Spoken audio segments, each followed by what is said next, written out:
ज्यादा मुसलमान वोटर हैं पश्चिम बंगाल में, उसी को लेकर सियासत गर्म है। और वैसे तो पश्चिम बंगाल में अपने मिशन को अंजाम देने के लिए बंगाल पहुंच चुके हैं, लेकिन टीएमसी की नजरें इसी पर टेढ़ी हैं। अब सीधे विवेक जी आपका रुख करते हुए शहनवाज जी, उसके बाद मैं आपके पास आऊंगी। देखिए, शुभेंदु अधिकारी, उनकी ओर से कहा गया है आज तक से बातचीत में कि बंगाल बदलाव की मांग कर रहा है।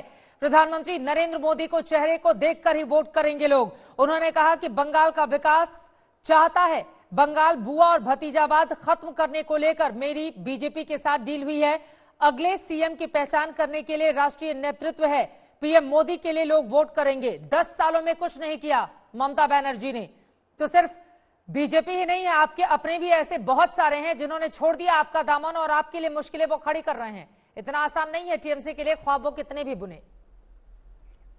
चित्रा जी, मैं बोलूं उसके पहले 2 चीजें बताना यहाँ बहुत जरूरी है, क्योंकि संगीत जी ने बांग्लादेश कहा तो मैं संगीत जी को बता दूं, या तो वो अपने टाइटल में कहीं ना कहीं बीजेपी जोड़ ले, क्योंकि वो सारी बातें बीजेपी की तरफ से कर रहे हैं। बांग्लादेश का जहां तक सवाल आता है संगीत जी, आपको बता दूं, बॉर्डर सिक्योरिटी फोर्स नाम की एक संस्था है जिनका काम है कांटातार लगाना, फेंसिंग करना। इंडिया पाकिस्तान बॉर्डर में फेंसिंग हो जाती है रातों रात या साल 6 महीने के अंदर। संगीत जी, आपकी आवाज साफ नहीं आ रही है, मैं लौट रही हूँ, एक बार इनकी बात खत्म हो जाए विवेक जी की, फिर आप बोलिएगा। बोलिए। 2014 से एनडीए सरकार, मोदी सरकार, भाजपा सरकार, जो भी आप कहना चाहें, 2014 से वो कांटातार नहीं लगा पा रही है यहाँ पर असम, त्रिपुरा और बंगाल तीनों जगह से जो बांग्लादेश के बॉर्डर्स हैं, ताकि घुसपैठी बंद हो जाए। क्योंकि इनके हिसाब से हम घुसपैठी को शरण दे रहे हैं, बट बांग्लादेशी तो त्रिपुरा से भी आ रहे हैं, असम से भी आ रहे हैं।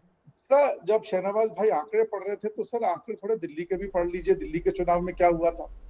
तीसरा सर, जहां ग्रोथ और डेवलपमेंट का मौका आता है, मैं अभी कुछ दिन पहले खड़गपुर में कैंपेनिंग कर रहा था। मैं आऊंगा शुभेंदु अधिकारी, इसलिए खड़गपुर का जिक्र कर रहा हूं क्योंकि ये वो था। खड़गपुर में 2 इलाके हैं, एक आईआईटी के अंडर में आता है, एक रेलवे के अंडर में आता है। 2014 में या 2016 में दिलीप घोष जी वहां से पहले एमएलए बने, 2019 में वहां से सांसद बने, प्रदेश अध्यक्ष है बीजेपी के। और जहां तक मुझे याद है 2016 से रेल मंत्री जो है या रेल मंत्रालय जो है भाजपा के अंडर में है। फिर भी वहां पे जो छोटे व्यापारी हैं या जो लोग रह रहे हैं बस्तियों में, उनकी समस्या नहीं कर पा रहे। हम लोग जाके अभी डीआरएम से मीट करके आ रहे हैं, मगर डीआरएम साहब बोलते साहब ये ऊपर से होगा, रेलवे मंत्रालय करेगा, और रेलवे मंत्रालय कुछ कर नहीं रहा है। तो शहनवाज भाई और मैं अपने भाजपा संगीत जी, जो मुझे लगता है भाजपा के तय पर ही काम कर रहे हैं, पर ही तो उनको ये कहूंगा कि भैया अगर इतना ही शौक है काम करने का बंगाल में, तो जो काम कर सकते हो उतना तो कर लो। संगीत रागी, आप जल्दी से जवाब दीजिए, उसके बाद शहनवाज हुसैन जी मैं आपके पास आऊंगी, कादरी जी आपके पास भी। संगीत रागी वो कह रहे हैं कि बीजेपी नेता का टैग जोड़ लेना चाहिए आपको, क्योंकि उन्होंने जय श्री राम पर जो गलत आरोप लगाया है, दीदी ने किसी को नहीं ललकारा, उतरी थी बात करने के लिए। ठीक है, संगीत रागी बोलिए। ये बांग्लादेश से इन्फिल्ट्रेशन पर मेरा काम है। आप मेरे रिसर्च पेपर गूगल आउट कर लीजिएगा, संगीत रागी पढ़ लीजिएगा। मैं दुनिया भर में इस पर बोल रहा हूँ, विदेशों में भी जाकर के इस पर मेरे रिसर्च पेपर पढ़े हुए हैं, इसलिए मैं बोल रहा हूँ। भारतीय जनता पार्टी और उससे आप जोड़ना आपका काम है। दूसरी बात मैं कहना चाहता हूँ, जिस प्रकार के सीपीएम के आतंकवाद से टीएमसी लड़ रही थी, आज के दिन में टीएमसी के देश विरोधी और आतंकी गतिविधियों के खिलाफ भारतीय जनता पार्टी रहेगी। कांग्रेस और सीपीएम बंगाल की लड़ाई में, राजनीतिक लड़ाई में कहीं भी नहीं है। और मैं 2 बातें बस 10 सेकंड और लूंगा। देखिए, इस लड़ाई में भारतीय मुस्लिम और मुस्लिम भारतीय दोनों के बीच की भी ये लड़ाई है। जो मुस्लिम भारतीय हैं वो तो ओवैसी के साथ जाएंगे, क्योंकि उनके लिए इस्लाम पहले होगा, भारतीय बाद में होगा। और जो भारतीय मुस्लिम हैं वो भारतीय जनता पार्टी के साथ जाएंगे। तो मुझे लगता है कि वहां की बंगाल की लड़ाई जो है आने वाले दिनों में दिलचस्प होने वाली है।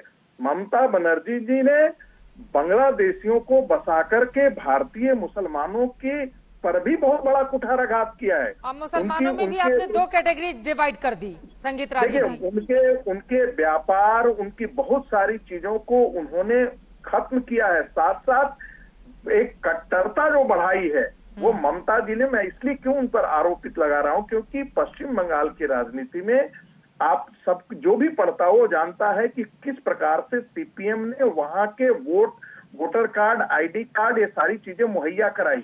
ये हमारी नहीं है, ये टीवी राजेश्वर की रिपोर्ट है, आप पढ़िएगा। 1998 में उन्होंने लिखा था, बैक टू बैक एक राष्ट्रीय अखबार में उन्होंने 2 आर्टिकल इस पर लिखे थे। जब उस समय की कांग्रेस सरकार के कानों पर जू नहीं रेंग रही थी, तब बंगाल के उस समय के गवर्नर ने 2 बैक टू बैक आर्टिकल इस पर लिखे थे। अब 1998 की रिपोर्ट के आधार पर आप ममता बनर्जी को घेरने की कोशिश कर रहे हैं, क्या उस समय वो सरकार में थी? क्योंकि उसी समय तो उनकी पार्टी अस्तित्व में आई थी, टीएमसी। आप कह रहे हैं कि उन्हीं 98 की रिपोर्ट के आधार पर आप 2020 में ममता बनर्जी को टारगेट कर रहे हैं, तो 2011 में वहां की जनता ने क्यों चुना फिर उनको और 2016 में रिपीट किया?